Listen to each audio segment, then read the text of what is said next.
Bismillahirrahmanirrahim. Assalamualaikum warahmatullahi wabarakatuh. Di sini kami dari kelompok 6 ingin mempresentasikan mengenai sistem harga pokok pesanan, di mana dengan anggotanya Revista Wiliana Fitri dengan NIM B 200 200 224, Liswita Gladys Wandi dengan NIM B 200 200 225, Ica Novita Anggraini dengan NIM B 200 200 226, dan Nafisa Yulaika Rahmalia dengan NIM B 200 200 251.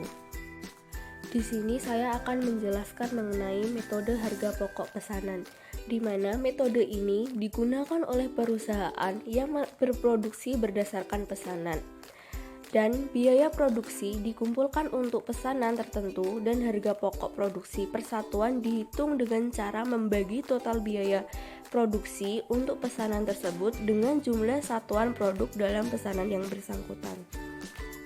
Kemudian dijelaskan mengenai siklus akuntansi biaya dalam perusahaan manufaktur, di mana siklus perusahaan manufaktur dimulai dengan pengolahan bahan baku di bagian produksi dan berakhir dengan penyerahan produk jadi ke bagian gudang.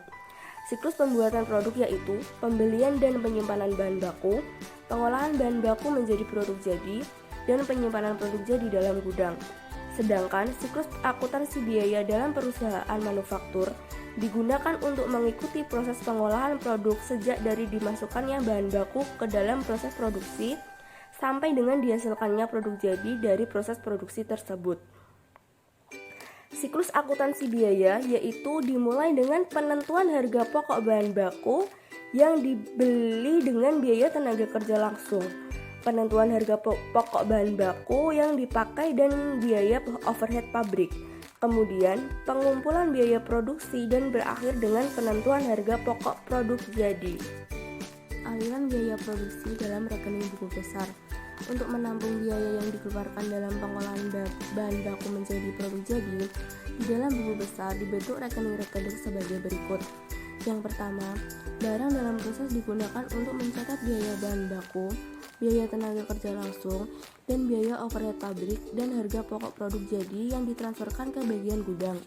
Yang kedua, persediaan bahan baku digunakan untuk mencatat harga pokok bahan baku yang dibeli dan harga pokok bahan baku yang dipakai dalam produksi. Assalamualaikum warahmatullahi wabarakatuh. Saya Liswita Gladys dengan NIM B 200 200 225 ingin menjelaskan tentang karakteristik metode harga pokok pesanan. Karakteristik usaha perusahaan yang produksinya berdasarkan pesanan. 1. Proses pengolahan produk terjadi secara terputus-putus. 2. Produk yang dihasilkan sesuai dengan spesifikasi yang diminta pemesan. 3. Produksi ditujukan untuk memenuhi pesanan, bukan untuk memenuhi persediaan di gudang. Contohnya tukang ojek online, tukang sepatu, penjahit, dan tukang cukur. Nah, manfaat informasi harga pokok pesanan. Yang pertama, menentukan harga jual yang akan dibebankan kepada pemesan. 2. Mempertimbangkan penerima atau penolakan pesanan. Yang terakhir, memantau realisasi biaya produk. Di sini saya akan menjelaskan tentang rekening kontrol dengan rekening pembantu. Rekening pembantu ini dikontrol kelitiannya dengan menggunakan rekening kontrol di dalam buku besar. Rekening kontrol menampung data yang bersumber dari jurnal, sedangkan rekening pembantu digunakan untuk menampung data yang bersumber dari dokumen sumber. Transaksi yang termasuk rekening kontrol adalah persediaan bahan baku, persediaan bahan penolong barang dalam proses, biaya overhead pabrik sesungguhnya, biaya administrasi dan umum, biaya pemasaran, persediaan produk jadi. Sedangkan yang termasuk rekening pembantu adalah kartu persediaan, kartu harga pokok, kartu biaya. Karena transaksi terjadi biaya yang dicatat dalam buku besar bersumber dari jurnal, maka akan melaksanakan identifikasi transaksi yang terjadi harus ditunjukkan nama rekening yang harus di debit dan dikredit dalam buku besar. Assalamualaikum warahmatullahi wabarakatuh. Dengan saya Ica Novita Anggraini dengan NIM B 200 200 226 akan menjelaskan yaitu pada kartu harga pokok atau yang disebut dengan job order cost sheet. Jadi kartu harga pokok itu apa sih dan gunanya tuh untuk apa? Jadi aku jelasin, kartu harga pokok itu merupakan kayak daratan yang penting dalam metode harga suatu pokok pesanan. Nah, fungsinya tuh apa? Yaitu Kartu harga pokok ini digunakan sebagai rekening pembantu untuk mengumpulkan biaya produksi tiap pesanan produk. Jadi kan pesanan produk itu memiliki biaya produksi, nah itu dikumpulkan lalu dimasukkan di dalam kartu harga pokok itu. Nah, biaya produksi ini tuh langsung dicatat dalam kartu harga pokok pesanan yang bersangkutan itu secara langsung dengan biaya produksi, tidak langsung dicatat dalam kartu harga pokok berdasarkan suatu tarif tertentu. Lalu prosedur bahan baku. Nah, prosedur bahan baku ini ada 4 catatan. Yang pertama itu mencatat pembelian bahan baku, yaitu persediaan bahan baku di debit dan utang dagang atau kas di kredit sebesar XXX. Yang kedua adalah mencatat pembelian bahan penolong, yaitu persediaan bahan penolong sebesar XXX di dalam debit, lalu utang dagang atau kas di kredit sebesar XXX. Yang ketiga adalah mencatat pemakaian bahan baku BDP. Trip biaya bahan baku BDP itu apa sih? BDP itu adalah biaya dalam proses. Di debit sebesar XXX, lalu persediaan bahan baku sebesar XXX. Dan terakhir adalah mencatat pemakaian bahan penolong. BOP sesungguhnya XXX. Lalu BOP itu apa sih? BOP itu juga biaya overhead pabrik. Lalu persediaan bahan penolong di kredit sebesar XXX.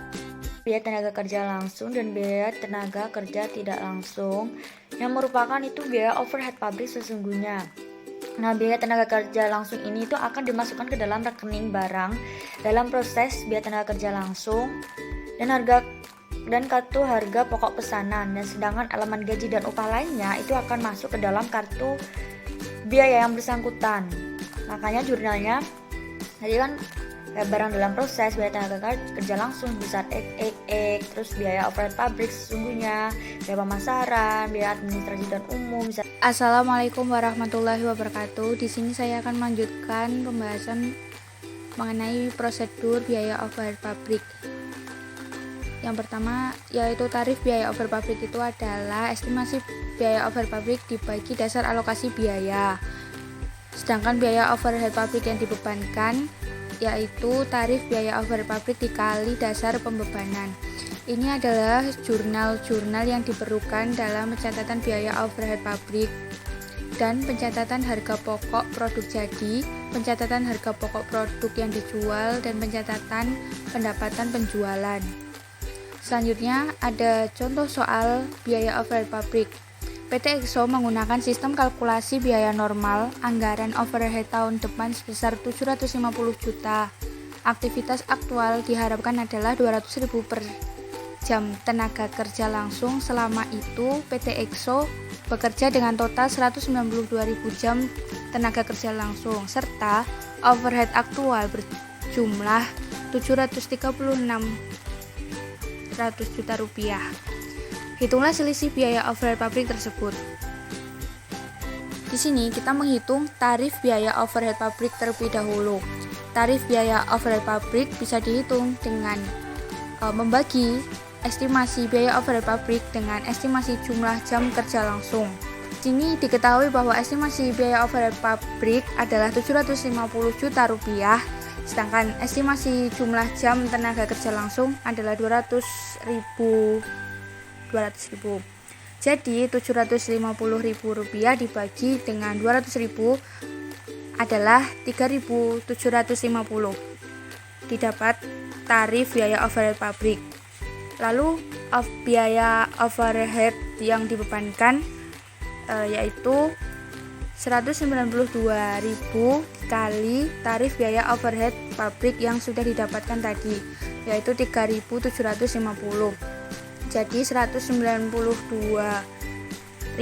dikali 3.750 adalah 720 juta rupiah. Jadi diperoleh selisih biaya overhead pabrik yaitu 736 juta rupiah dikurangi 720 juta rupiah. Sehingga selisih biaya overhead pabrik adalah 1.600.000 rupiah. Sekian presentasi dari kelompok kami. Kurang lebihnya mohon dimaafkan. Wassalamualaikum warahmatullahi wabarakatuh.